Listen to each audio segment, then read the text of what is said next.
जोशीमठ को लेकर उत्तराखंड सरकार लगातार काम कर रही है और मुख्यमंत्री पुष्कर सिंह धामी से न्यूज 18 उत्तराखंड के एडिटर अनुपम त्रिवेदी ने एक्सक्लूसिव बातचीत की है।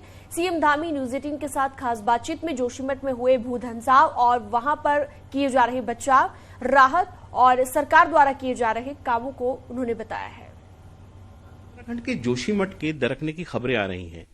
मुख्यमंत्री पुष्कर सिंह धामी वहां होके आए हैं, अफसरों की टीम भी वहां तैनात है, एनडीएमए की टीम भी आई है और आज इसी मसले पर बात करने के लिए हमारे साथ एक्सक्लूसिव जुड़े हैं न्यूज 18 पर मुख्यमंत्री पुष्कर सिंह धामी।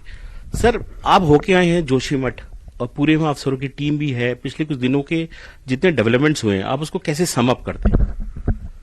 देखिए, अभी सारे ही संस्थान राज्य सरकार के हों, भारत सरकार के हों, सभी की प्राथमिकता है कि इस समय लोगों को सबसे पहले तो सुरक्षित स्थानों पर किया जाए। जो प्रभावित क्षेत्र हैं उन क्षेत्रों से विशेषकर अभी तक हमने लगभग 81 परिवारों को शिफ्ट किया है। 300 के लगभग लोग हैं जिनको सरकारी गेस्ट हाउसों में, होटलों में, अन्य सुरक्षित स्थानों पर भेजा है। 678 ऐसे मकान हैं जिन पर दरारें आई हैं, जिनको नुकसान हुआ है। उनके लिए भी हम दीर्घकालिक योजना बना रहे हैं, उस पर हम लोग काम कर रहे हैं। अभी हमारी प्राथमिकता है कि सबसे पहले जोशीमठ के लोगों का बचाव किया जाए, जान माल की हानि को बचाया जाए, नुकसान को कम किया जाए और बाकी जो बहुत सारे प्रधानमंत्री कार्यालय में आपके साथ लगातार संपर्क में हैं, आपकी भी संभवतः बात हो रही होगी। किस तरीके का अपडेट्स वहां से लिया जा रहा है रोज के रोज?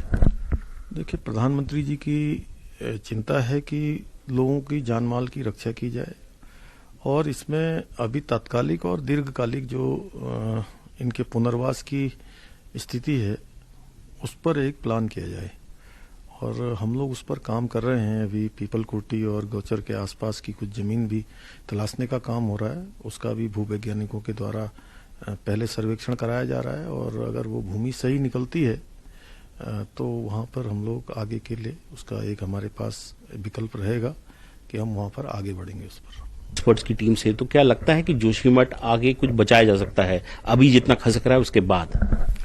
नहीं, देखिए, हमें पूरी आशा है और हर प्रकार से हम आशान्वित हैं कि जोशीमठ शहर जो हमारा बहुत ही एक पौराणिक शहर है, एक आध्यात्मिक शहर है। पहला मठ जोशीमठ में स्थापित हुआ था।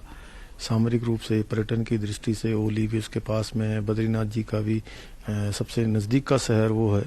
वो शहर बचेगा और हम भगवान से भी प्रार्थना करते हैं कि भगवान हम सभी पर अपनी कृपा करें। और जो एनटीपीसी का प्रोजेक्ट बन रहा है वो भी बहुत सुर्खियों में है। स्थानीय लोगों ने उस पर आरोप भी लगाया है कि वो भी एक बड़ी वजह हो सकती है जोशीमठ की प्रेजेंट हालातों पे। और 2 साल पहले जब वहां आपदा आई थी उसी वैली में, तब उस एनटीपीसी के प्रोजेक्ट को नुकसान भी हुआ था। आपको क्या रिपोर्ट मिल रही है? देखिए, अब चूंकि इस प्रकार की आपदा आई है तो बहुत सारी बातें आ रही हैं, लेकिन इस पर अभी कहना बहुत जल्दबाजी होगा जब तक कि सभी के जो सर्वेक्षण चल रहे हैं, जो बहुत सारे हमारे संस्थान इस पर काम कर रहे हैं, उनकी रिपोर्ट जब तक ना आ जाए तब तक कुछ भी कह पाना जल्दबाजी होगा। बद्रीनाथ के स्पेसिफिक प्रोजेक्ट है, जैसे केदारनाथ में हमारा काम चला है पूरे रिकंस्ट्रक्शन का, बद्रीनाथ में भी चल रहा है। वो लगता है कहीं कोई उस पर फर्क तो नहीं पड़ेगा जोशीमठ की आपदा के बाद?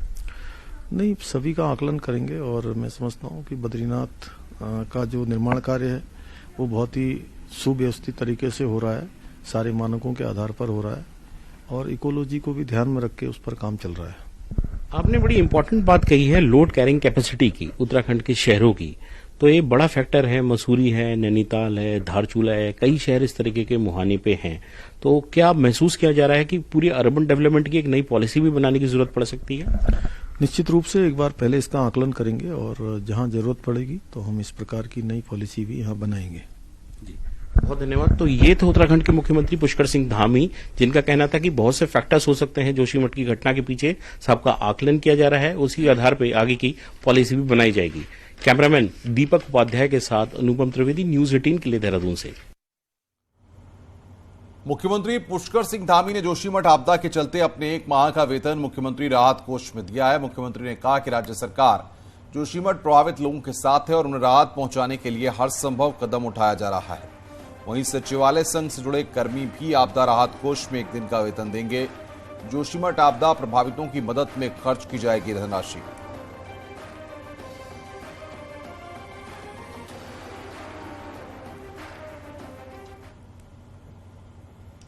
आज हल्द्वानी और खटीमा के दौरे पर रहेंगे सीएम पुष्कर सिंह धामी। सुबह 10 बजे देहरादून से रवाना होंगे सीएम पुष्कर धामी और हल्द्वानी में ओपन यूनिवर्सिटी के दीक्षांत समारोह में शामिल होंगे। खटीमा में उत्तरायणी मेले के प्रोग्राम में शामिल होंगे।